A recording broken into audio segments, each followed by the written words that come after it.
Sekda ini diganti saja, tidak punya kemampuan. Siapa lagi? Asisten. Ini harusnya kan teamwork yang mampu mendukung kerja-kerja wali kota untuk menyelesaikan tugas-tugas pokok yang paling penting, yaitu hutang.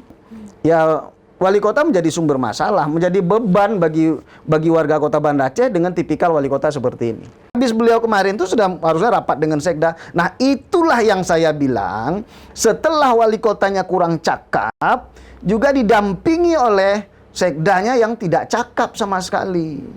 Jadi rusak ini pemerintahan kota Banda Aceh dengan tipikal yang begini ini. Malah saya sempat ada yang menyatakan, Pak, untuk wali kota itu ketemu sama adiknya saja.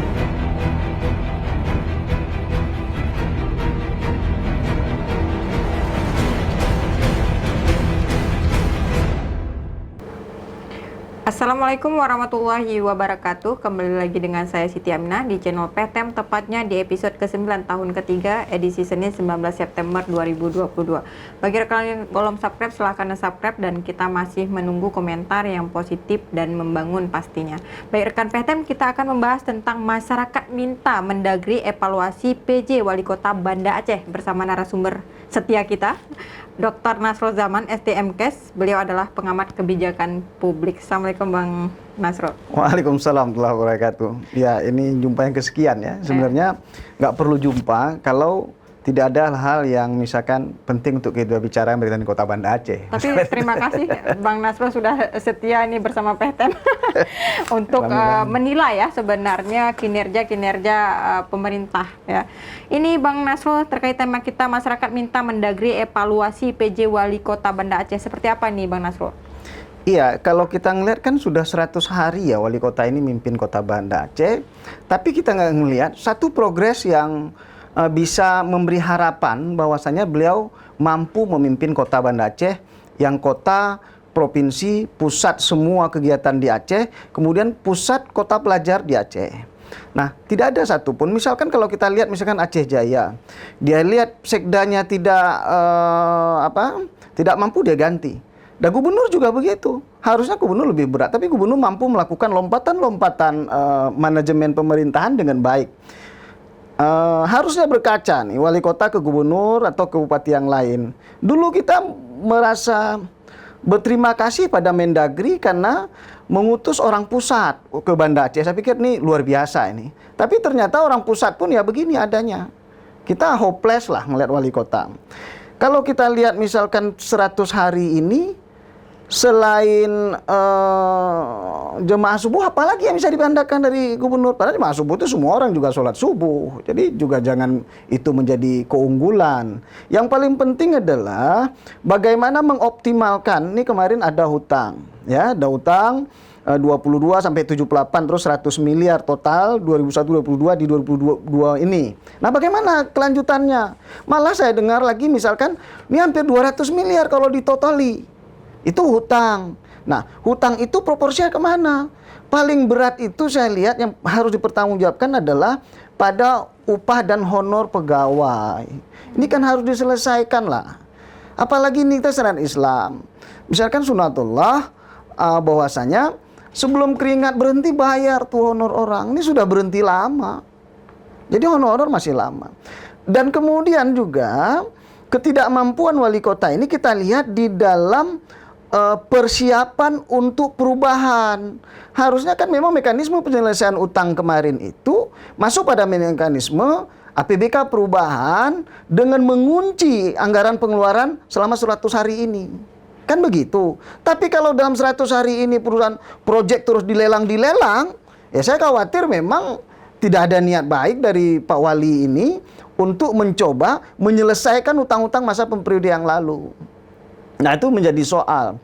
Nah, harusnya semangat ini juga didukung oleh tim. Nah, siapa timnya? Sekda dan jajarannya. Di pertemuan pertama saya sudah sarankan, sekda ini diganti saja, tidak punya kemampuan. Siapa lagi? Saya bilang BKKA, saya bilang asisten. Ini harusnya kan teamwork yang mampu mendukung kerja-kerja wali kota untuk menyelesaikan tugas-tugas pokok yang paling penting, yaitu hutang, kemudian juga meningkatkan PAD agar bisa proses pembangunan tidak terkendala. Dan ini yang terkendala sekarang. Jadi kita ngelihat memang ya wali kota menjadi sumber masalah, menjadi beban bagi warga Kota Banda Aceh dengan tipikal wali kota seperti ini. Memangnya kalau misalnya asisten 1, 2, dan 3 itu mempengaruhi kebijakan PJ wali kota nih, Bang Nasrul? Asisten itu kan fungsinya mengorganize, mengkoordinir dinas-dinas di bawah asistennya masing-masing. Asisten 1 pemerintahan, ekonomi, kemudian kesejahteraan. Nah, bagaimana mereka kerja, bagaimana mereka mengkoordinir, mengorganisir ini SKPA, SKPK yang ada di bawahnya, kemudian untuk mendukung semangat bupati, semangat wali kota katakanlah untuk menyelesaikan utang. Misalkan yang harus diinventarisir, mana item-item budget yang bisa kita tunda, kita alihkan untuk pembayaran utang. Kan ini harus dijelaskan. Nah, utang yang 100 miliar hasil pansus tahun 2022 yang lalu, terhadap anggaran 2021, itu kan belum lagi dijelaskan oleh wali kota di mana posisinya sekarang. Malah kalau DPR beberapa saya selentingan ada yang udah 200 miliar totalnya sekarang jadinya. Ini kan jadi soal. Kalau diam-diam saja, harus ngomong tuh wali kotanya. Diam tanda apa nih Bang Nasrul? Tidak mengerti kah atau memang tidak punya program? Nah, ini jadi persoalan. Saya ketemu dengan beberapa pejabat di Kota Banda Aceh. Saya dengar wali kota ini didampingi oleh adiknya yang dari Subuh Salam. Ini kan jadi soal begini. Ini maksudnya didampingi? Ya itu yang saya sebenarnya ingin bertanya langsung juga. Maksud dampingi seperti apa?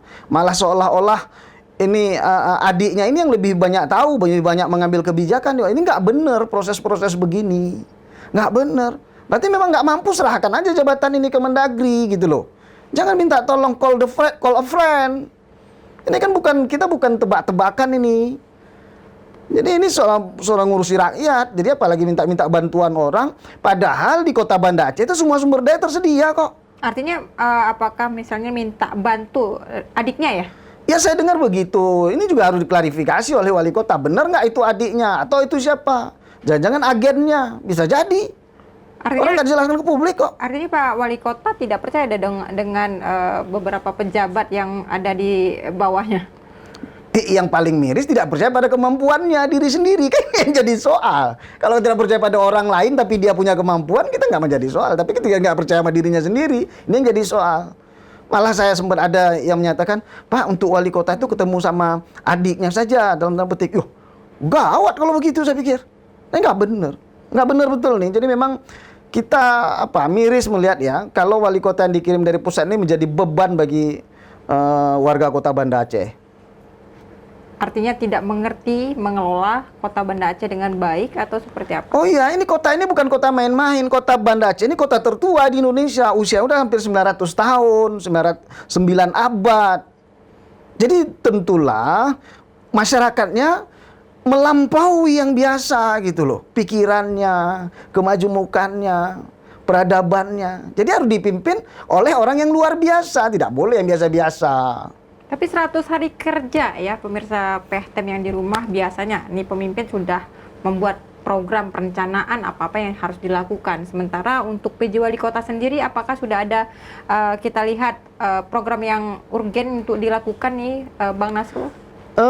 Mungkin ada, tapi beliau tidak menjelaskan ke publik. Kalau saya hanya ngeliat begini, nggak usah lu cet-cet langit program lain, utang yang dulu selesai kan. Tapi ada isu nih Bang Nasrul bahwa PJ Wali Kota ini soal utang kan utang sebelumnya. Ini seperti apa? Ini ada isu yang beredar ya di publik bahwa PJ Wali Kota tidak ingin membayar lah seperti itu atau mengurusi soal utang. Iya, ini bukan soal pergantian pedagang cabai di Labaru. Ini pergantian pejabat pemerintah, dan anggaran itu anggaran negara, anggaran rakyat. Jadi bukan anggaran pribadi pemimpin masa lalu. Kalaupun yang masa lalu bentuk hutang itu akibat pelanggaran hukum, dia akan mempertanggungjawabkan di muka hukum. Tapi kalau bentuknya adalah melakukan hutang-hutang untuk program, untuk apapun namanya yang memang benar dibutuhkan oleh masyarakat, itu berarti harus dilanjutkan oleh wali kota yang sekarang. Jadi cara melihatnya jangan cara melihat seperti privat sektor. Ini adalah public sektor, gitu loh. Jadi setelah selesai kepemimpinan yang lama, diikuti kepemimpinan yang baru dengan mempertanggungjawabkan secara moral dan secara hukum kebijakan-kebijakan yang diambil oleh pemerintahan lama. Gitu. Jadi itu ya hal tugas Iya. yang paling urgen yang Iya, harus bener. dilakukan dulu sama PJ Wali Iya. Kota. Tidak boleh lari. Nggak boleh. Harusnya kan begitu beliau tahu di sini sebelum diturunkan kemari kan sudah browsing dulu tuh. Apa sebenarnya prioritas-prioritas yang harus diselesaikan di Kota Banda Aceh. Dan itu pun tidak pernah dipidatokan. Kan kita yang mendorong dua prioritas utama yaitu selesaikan hutang dan tingkatkan PAD. Beliau nggak pernah ngomong kok. Ya jangan-jangan memang beliau nggak tahu apa-apa tentang apa prioritas untuk diselesaikan. Harusnya hutang itu diselesaikan dengan mekanisme seperti apa. Ini kan ketika beliau dulu hadir maunya 100 hari saya akan selesai. Yang pertama adalah saya akan melakukan perubahan. Anggaran perubahan yang bisa dilakukan, mulai bisa dilakukan setelah triwulan pertama di audit BPK. Sebenarnya kan udah bulan lalu, bulan 6 udah bisa diajukan sebenarnya. Habis beliau kemarin itu sudah harusnya rapat dengan Sekda. Nah itulah yang saya bilang, setelah wali kotanya kurang cakap, juga didampingi oleh Sekdanya yang tidak cakap sama sekali. Jadi rusak ini pemerintahan Kota Banda Aceh dengan tipikal yang begini ini. Nah apalagi misalnya saya dengar begini, wali kota bersaing sama salah satu pejabatnya. Ini kan nggak benar begitu. Maksudnya apa Nggak nih benar. Bang Nasrul, Jadi, bersaing dalam hal apa? Ya nih? itu masa merasa tersaingi dengan katakanlah dengan pengaruh seorang pejabat. Nggak boleh. Semua ASN di Kota Banda Aceh itu harus tunduk dan patuh kepada Pak Wali Kota. Tapi dengan catatan Pak Wali Kota sadar diri, Anda itu adalah wali kota. Anda itu adalah pejabat pemerintah paling tinggi di tingkat Kota Banda Aceh. Maka semua keputusan Anda yang harus tanggung jawabi. Gitu. Kalau ada memang yang staf yang mencela-mencela, hajar, pindahkan, sikat, sisihkan. Sederhana kok, kewenangan dikasih negara. Masa itu aja nggak bisa? Baik, Bang Nasrul, menarik sekali ya. Tapi kita tahu pemirsa PTM Mendagri tunjuk Bakri Siddiq sebagai PJ Wali Kota Banda Aceh itu untuk menyelesaikan persoalan yang ada Kota Banda Aceh, terutama hutang ya. Kota Banda Aceh memang yang sudah terdengar ini kepada Mendagri ini, Bang Nasrul. Apakah ada evaluasi dari Mendagri sendiri? Kapan ini evaluasinya? Kalau misalnya untuk PJ Wali Kota?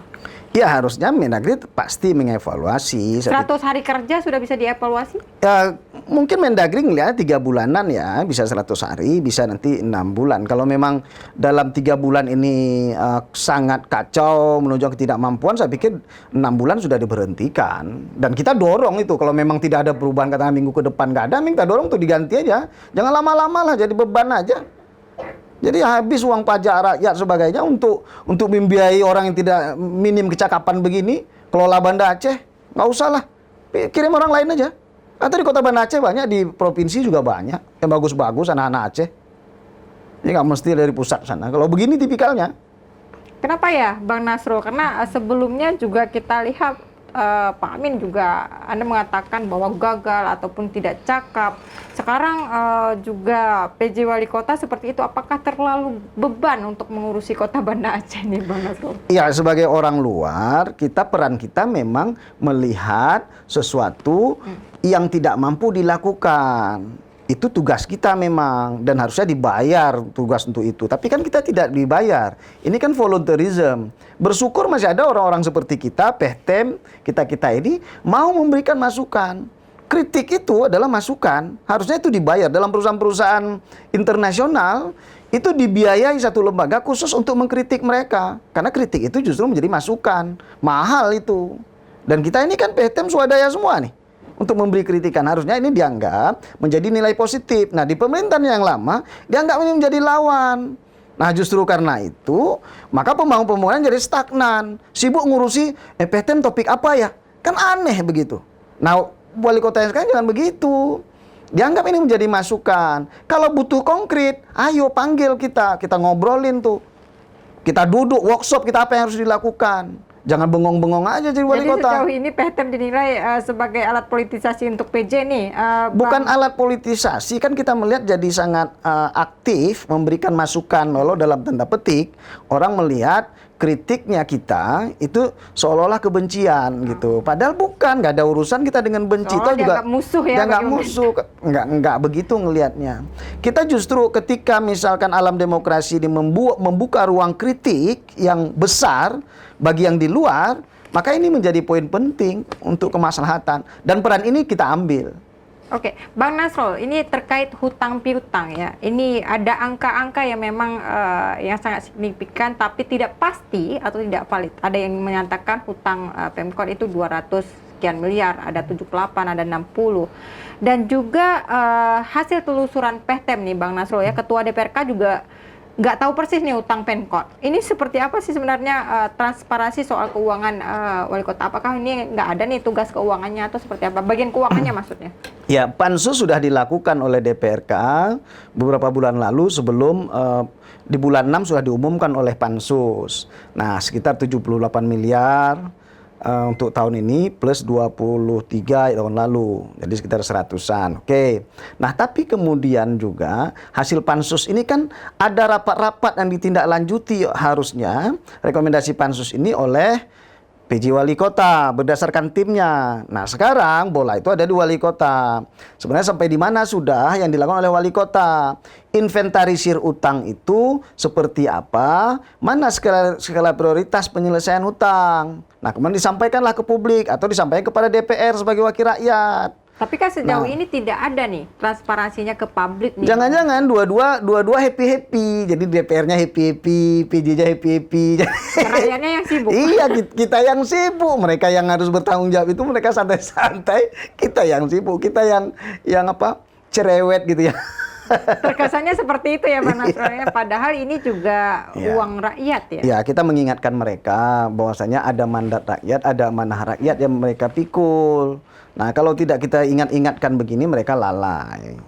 Oke, ini kan Anda sudah menilai ini bagaimana sebenarnya kinerja PJ Wali Kota Banda Aceh selama 100 hari bekerja nih, Bang Nasrul. Tapi kan kita tahu ya, Pak Bakri Siddiq ini kan bukan orang politik. Nah, ya kan bukan orang politik, tapi ada isu juga sekarang mah berpolitik. Apakah memang bagaimana nih membuat Kota Banda Aceh stabil agar tidak dipolitisasi? Apakah harus dicabut ini dulu asistennya nih, Bang Nasrul? Iya. Sebenarnya kan Pak Bakri Siddiq ini tanpa beban ya. Jadi PJ Wali Kota itu tanpa beban diutus oleh pemerintah, artinya lebih mudah untuk mengurusi karena tidak ada beban-beban politik, tidak ada beban-beban sosial. Beliau hadir kemari sebagai orang yang dipercaya untuk membantu daerah. Jadi sebenarnya tahap pertama beliau kemari itu mengetahui dulu seperti apa keadaan Kota Banda Aceh, seperti apa kapasitas tim dia, SDM dia ini.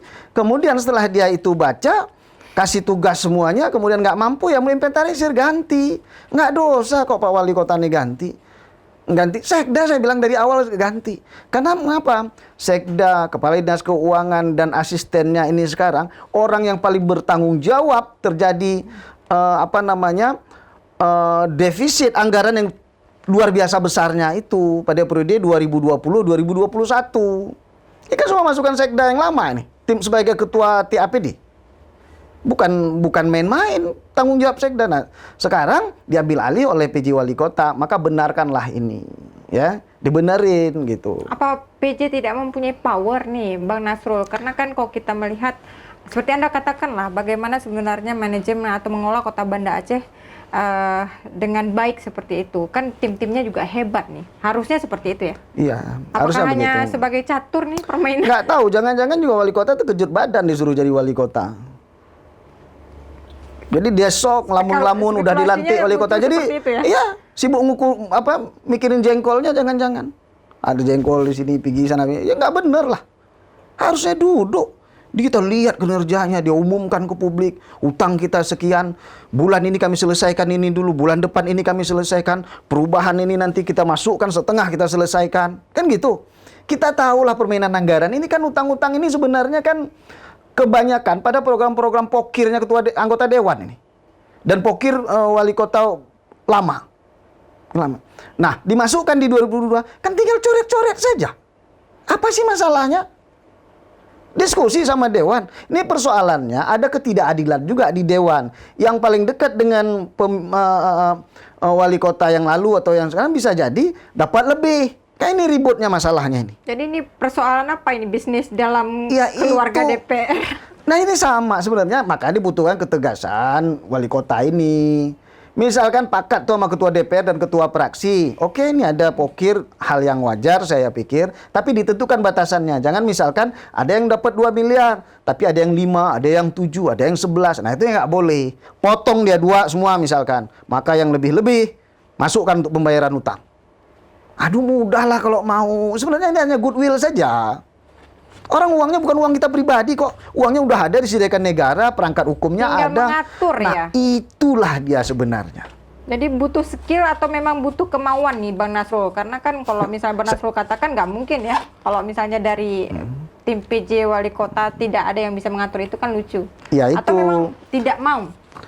Mungkin saja wali kota mau, tetapi misalkan maunya itu kita lihat dia panggil ada itu apakah yang orang bilang adiknya misalkan menjadi pendamping dia untuk membantu dia. Tapi sebenarnya kan ada di daerah itu ada sekretaris, ada tim TAPD ya, ada yang lain-lain, ada dinas terkait, kepala keuangan semuanya kan bisa didudukkan. Tapi kan ini DPRK sebagai fungsinya pengawasan juga anggaran juga kayaknya nggak diam-diam wae nih. Nah itu sekarang dulu kan sudah di pansus. Nah hasil pansus sudah disampaikan ke publik. Tentulah sudah diterima oleh PJ ketika baru dilantik. Nah sekarang tugas PJ itu bagaimana menyelesaikannya. Kalau tidak diselesaikan oleh PJ, ya pansus lagi terhadap PJ ini harus dilakukan. Tapi itu tidak dilakukan sama DPRK. Kenapa ya? Nah, ya itu mungkin menunggu 100 hari atau menunggu apa mungkin ini. Tapi menunggu desakan publik, kita sudah mendesak ini. Ya, DPR harus melakukan pansus terhadap wali kota baru ini. Gitu ya. Baik, Bang Nasrul ini terkait juga tentang PT Lembaga Keuangan Mikro Syariah ya yang diresmikan 27 April 2018 ini kan sudah 5 tahun dan ini kan sudah di bawah pengawasan OJK nih. Apakah OJK juga tidak mengevaluasi nih sudah 5 tahun soal PT Lembaga Keuangan Mikro Syariah ini Bang? Ya dalam mekanismenya kan setiap tahun ada laporan ya bikin OJK seperti perkembangannya kan. Nah dulu awalnya ini saya pikir menjadi suatu nilai tambah bagi kota Banda Aceh adanya LKM ini bagus kita akui. Tapi kemudian tidak disupport dananya, jadi seperti begitu juga kemudian dipaksa PNS membuka akun dan sebagainya. Rekening ini juga nggak baik, jadi dia bukan dididik untuk profesional, itu satu. Jadi Anda tidak setuju dengan adanya LKM? Setuju, sangat setuju, tetapi memang pola manajemennya kemudian dibenahin, jadi harus betul-betul profesional. Kemudian pemerintah tidak boleh habis melahirkan kemudian membiarkan. Tapi kan sejauh ini ya semua program terkesan setengah-setengah kinerja. Nah itulah yang jadi soal. Jadi memang berpikirannya pragmatis bukan strategis, itu yang lama. Nah yang sekarang nih PJ ini, memang PJ ini kan kalau SK-nya setahun gitu ya, tapi juga dia harusnya meletakkan pondasi-pondasi pikir yang strategis bagi kota Banda Aceh. Nah ini saya lihat misalkan tentang tata kelola pemerintahan buruk, tata kelola anggaran buruk, kan? Apalagi kita bicara program, kan nggak jelas sampai sekarang wali kota mau bikin apa di kota Banda Aceh ini. Nah ini juga jadi soal. Kalau saya sudah hopeless, ketika 100 hari tidak kelihatan gregetnya, tidak kelihatan poin-poinnya utama yang ingin dilakukan, udah ini nggak layak lagi pimpin kota Banda Aceh. Pimpin daerah nggak layak lagi. Artinya Anda ingin dicopot? Maksudnya PJ-nya ingin dicopot? Ya dicopot udah pasti kita pingin, tapi kan itu kewenangan di Mendagri, bukan kewenangan di daerah, karena Mendagri yang kirim, Mendagri yang evaluasi. Ya kita segeralah meminta untuk dievaluasi memang. Nggak layak kota Banda Aceh, kota tua dengan peradaban yang tinggi dipimpin tanpa visi dan misi. Meskipun 1 tahun ya. Oh iya, maksudnya pondasinya harus dia buat. Misal tidak memberi harapan. Kalau memberi harapan kemarin kan langsung dia buat perubahan, ya perubahan anggaran untuk bayar utang, ada evaluasi kinerja terhadap stafnya, sekda, kepala dinasnya, gitu ya. Itu kan menarik tuh disampaikan ke rakyat. Program-program prioritas misalkan, ini kan inflasi tinggi terus nih kota Banda Aceh. Kenapa? Karena disbus anggaran kecil. Nah itu kan harus perhatian tuh. Seperti apa? Kompaknya antara masyarakat, wali kota, pemerintahnya itu kompak untuk menyelesaikan persoalan-persoalan kota Banda Aceh. Ini nggak kelihatan. Jadi ini terkesan bekerja sendiri-sendiri ya? Saya nggak melihat bekerja juga malah. Kan itu masalahnya bagi saya. Kalau sendiri pun nggak bekerja, saya nggak melihat bekerja. Yang besar-besar. Jadi begini, saya teringat misalnya seperti apa, jangan-jangan banyak yang dikerjakan tapi yang tidak penting-penting. Nah soal itu. Bagus kecil sedikit yang dikerjakan tapi yang penting-penting. Nah, itu dia. Oke, lebih baik sedikit tapi yang urgen, yang perlu dikerjakan ya. Ya, tentang LKM tadi saya pikir perlu dievaluasi. DPR juga perlu mengevaluasi itu, termasuk capaian-capaiannya. Dulu kan ada visi misi, dievaluasi dong rencana-rencana strategis LKM Mahirah itu. Nah, asisten ekonomi juga ngelihat mana yang kurang. Kalau memang kurang modal disupport dong. Kalau enggak memang manajemennya yang kurang apa, ya jangan sempat begini. Pabe pada PJ kata orang pada bijeh. Jadi nanti jangan Mahirah ini uang modal dulu habis. Ini nggak tumbuh, jangan sampai karena itu uang rakyat gitu. Oke, kita melihat ya pemirsa PTM misalnya dari beberapa bulan atau 3 bulan ini sepertinya ritme kinerja PJ Wali Kota terkesan diam atau mati suri nih, Bang Nasrul. Karena memang dikritik juga tidak dapat respon. Ya, artinya tidak ada evaluasi hasil kritik. Ini seperti apa? Apakah kritik-kritik terus nih Bang Nasrul di PTM karena sepertinya tidak ada respon yang baik ini dari PJ Wali Kota atau memang sudah kebal ini terhadap kritikan? Ya, saya yakin beliau dengar ya, beliau dengar, semoga beliau lakukan refleksi diri dan sebagainya. Mudah-mudahan juga kita doakan ada walking in silence ya kan, bekerja dalam diam, bekerja dalam senyap. Mudah-mudahan. Ya fungsi kita sebagai kontrol sosial harus terus kita lakukan ya. Kita juga harus terus menganalisis kebijakan apa yang dilahirkan. Misalkan kemarin kan nggak kelihatan juga kebijakan wali kota lama menaikkan harga parkir di Pasar Aceh, misalkan, ya kan? Kenapa misalkan itu nggak dievaluasi dulu? Kenapa nggak di hotel-hotel, tempat plaza dan sebagainya? Yang kedua misalkan tentang pasar, nih keluhan-keluhan orang pasar juga mulai tumbuh nih. Banyak pedagang kaki lima semakin bebas berjualan di pasar, tapi orang yang sewa kios di pasar yang mahal jadi tidak terlindungi. Itu juga masih ada problem ya, belum yang diselesaikan, harusnya diselesaikan sama PJ Wali Kota hari ini. Betul, dulu udah terdata masa Pak Amin. Beliau masuk, malah kacau ini bilang saya jadi beban dia.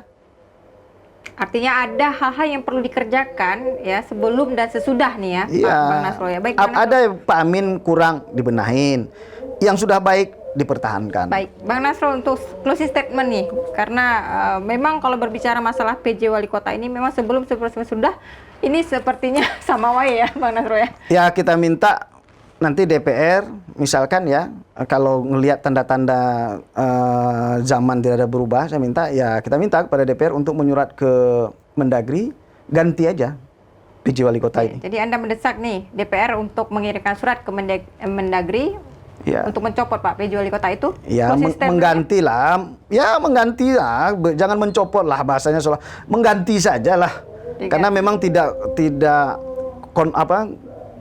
underperform ya, tidak perform terhadap keadaan Kota Banda Aceh. Baik, terima kasih Bang Nasrul atas waktunya ya, karena waktu kita sangat terbatas. Baik pemirsa PTM, tonton terus podcast kita di setiap Senin dan Kamis pukul 10 pagi dan jangan lupa tekan lonceng untuk mendapatkan informasi terbaru. Like, share, and subscribe juga. Saya Siti Aminah, mohon undur diri. Assalamualaikum warahmatullahi wabarakatuh. Waalaikumsalam warahmatullahi wabarakatuh.